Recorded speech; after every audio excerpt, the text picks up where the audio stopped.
12/6, 2023, episode number 40. Our Daily Bread, Feed My Sheep. Oh, Lord have mercy, series. Series that I do when I'm sitting here picking up my stepson in line, kindergarten. Let's get into the King James Version Bible and we open up and see what thus saith the Lord. Today we're in John chapter 5. John chapter 5. After this, there was a feast of the Jews. Already, I believe it's important that we understand when the Bible talks about a feast of the Jews or a feast of the Lord. There is a difference. After this, there was a feast of the Jews. And Jesus went to Jerusalem. Verse 2, now there is at Jerusalem by the sheep market a pool, which is called in the Hebrew tongue, Bethesda, having 5 porches. Verse 3, chapter 5 of John.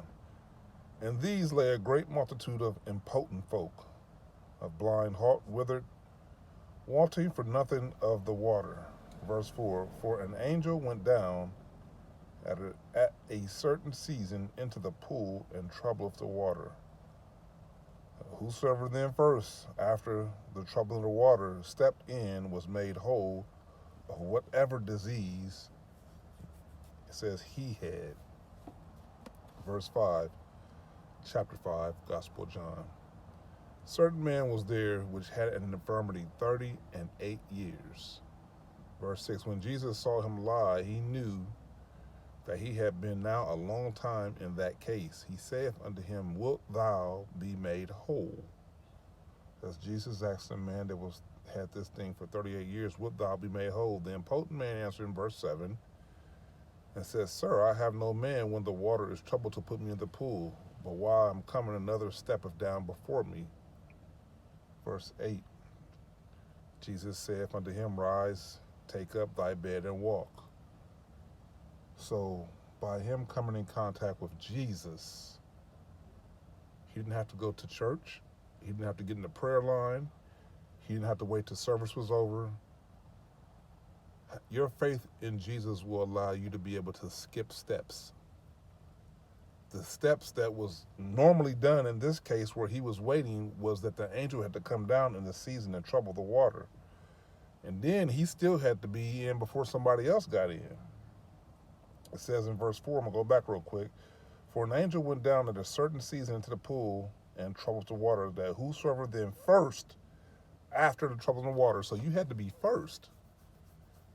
So that's what's so awesome about when we have our faith in Jesus Christ. And Jesus said to him, going back over here in verse 7, the impotent man answered him and said, sir, I have no man when the water is troubled to put me in the pool, but while I am coming, another steppeth down before me. Jesus said unto him in verse 8, which means new beginnings, rise, take up thy bed and walk. So I'm about to read verse 9, but we need to understand that before verse 9 can happen, this man has to believe in the words that Jesus is speaking to him when he said, rise, take up thy bed and walk. Well, once again, we're in verse 8 with that statement, which is 8 means new beginning. Verse 9, and immediately the man was made whole and took up his bed and walked. And on the same day was the Sabbath. So before we get into this other part, we need to understand the miracle that just took place and how it took place. He told Jesus what his issue was, how long he had this issue, and why he could not get the healing that was made available to the first person who got in the pool. Jesus, having compassion on him, told him to rise, take up thy bed and walk. He gave him the word. It was up to the man to obey the word that Jesus gave him. And we're the same way. We have the word of the living God. And as soon as you can believe the word, you can act on it. Verse 9, immediately the man was made whole, took up his bed and walked. On that same day was the Sabbath. Verse 10, because we're about to get into a whole other set of circumstances here. Verse 10, the Jews therefore said unto him that was cured, it is the Sabbath day. Is it not lawful for thee to carry thy bed? So instead of recognizing the miracle that took place, and this man is now carrying his bed who laid there impotent, instead of recognizing the miracle, they're looking at the law. And they say, it is the Sabbath day. Is it not lawful for thee to carry thy bed? Verse 11, he answered them, he that made me whole, the same said unto me, take up thy bed and walk. So he telling him, hey, I was just being obedient to the man who just spoke the word that I got my healing from. I understand it's the Sabbath, but guess what? I just got healed. And the instructions was for me to take up my bed and walk. Then asked they him, what man is that which said unto thee, take up thy bed and walk? Verse 13 in chapter 5 of John. And he that was healed and he that was healed was not who it was. For Jesus had conveyed himself away, and the multitude being in that place.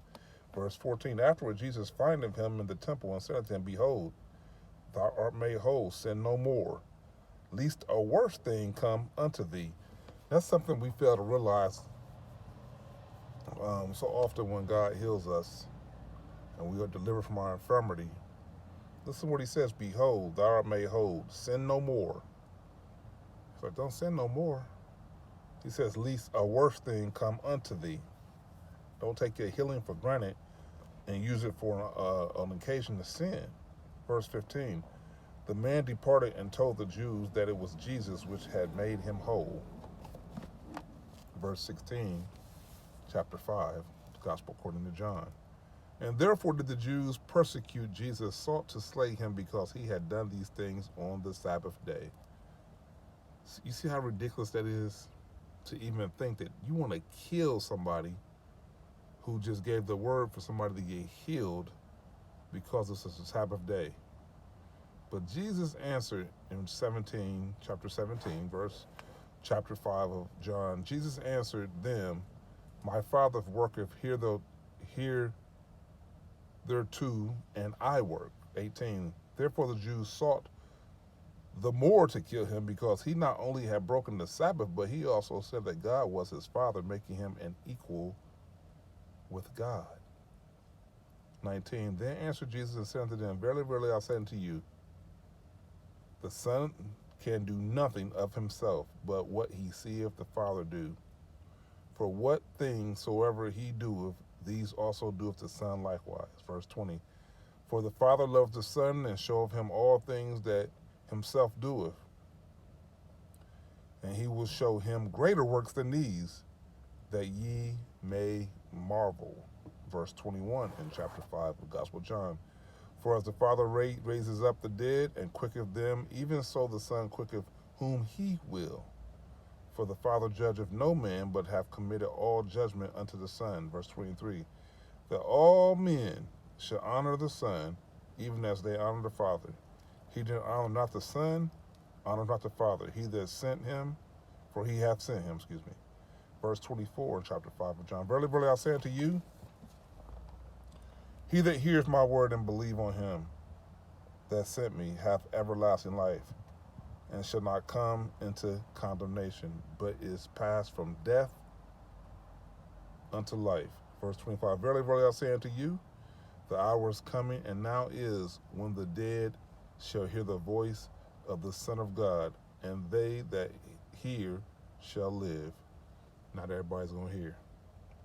Verse 26, for as the Father hath life in himself, so hath he given to the Son to have life in himself. Verse 27, and he hath given him authority to execute judgment also, because he is the Son of Man. Verse 28, chapter 5 of John, marvel not at this, for the hour is coming, in which all that are in the grave shall hear his voice. Hear that? They're in the grave, they're going to hear his voice. And shall come forth they that have done good unto the resurrection of life, and they that have done evil unto the resurrection of damnation. So that's all the time we have here. I just pray in the name of Jesus Christ you find yourself in good standing according to the word of the living God, and be mindful of the law versus grace. Amen. God bless you. Talk to you soon.